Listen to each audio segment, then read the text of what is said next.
Good day, my dear students. So we are now in part 3 of our discussion for module 3. So we are done with part 1, the absolute value of a number. Part 2 is the addition and subtraction of integers. So this time, let's proceed to multiplication and division of integers. So wag kayong malilito sa mga rules natin. Kapag addition, same sign, i-add mo lang, copy mo yung sign. Kapag different signs, magma-minus yon, then kuhanin mo yung sign ng absolute yung number na mas malaki yung absolute value. Kapag naman subtraction, mag-KCO muna kayo. Keep change opposite and then balik kayo sa addition. So this time, multiplication and division tayo. So how to multiply integers? So meron tayong rules. If we multiply two integers with like signs, we multiply the absolute values of the factors and write a positive sign before the product. If we multiply integers with different signs, we multiply the absolute values of the factors and write a negative sign before the product. So, meron ako summary dito.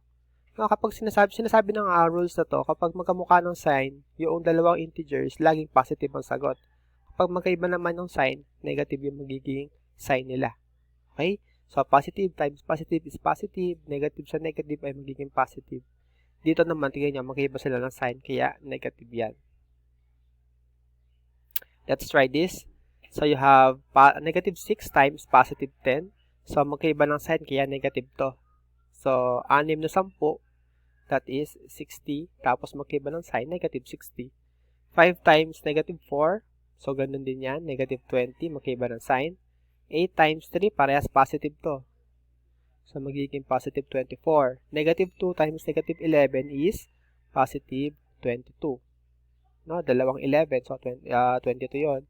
Tapos, same sign, kaya naging positive dito. 0 times negative 2 is 0. Lahat ng number na i-multiply sa 0 is 0. So, any number multiplied by 0 is 0.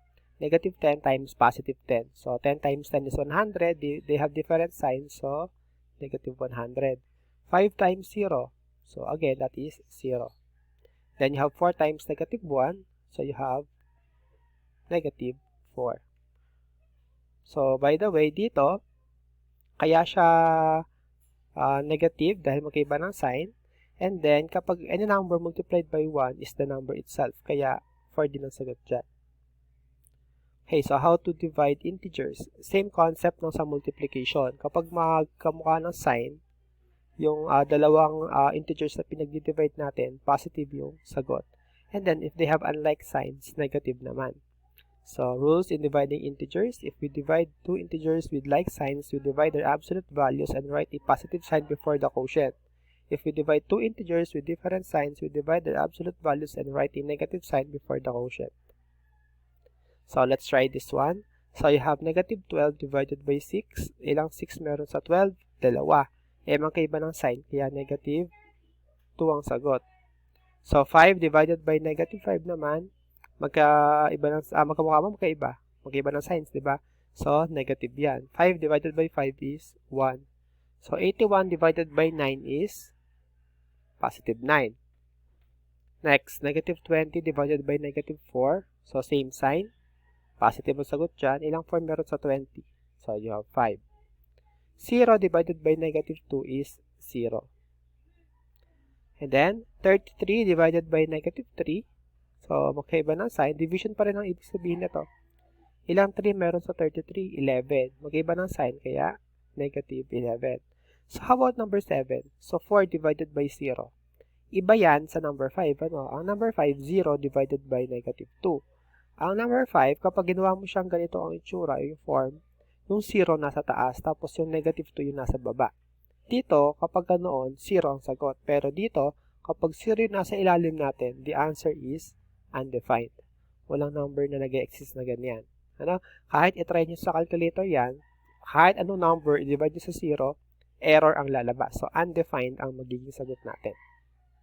So, sana naintindihan nyo yung ating lesson ngayon. So, we have absolute value, addition and subtraction of integers, multiplication and division of integers. Huwag kayong malito. And then, if you have not yet mastered the rules, so you can go over the different videos I uploaded. So, ulit-ulitin nyo siya, then practice makes perfect. So, practice lang ng practice, makukuha niyo yan. So, this is a very useful skill, yung operation sa integers. Magagamit niyo yan sa mga iba pang grade level na pagdadaanan niyo sa high school as well as sa college. Okay? Thank you.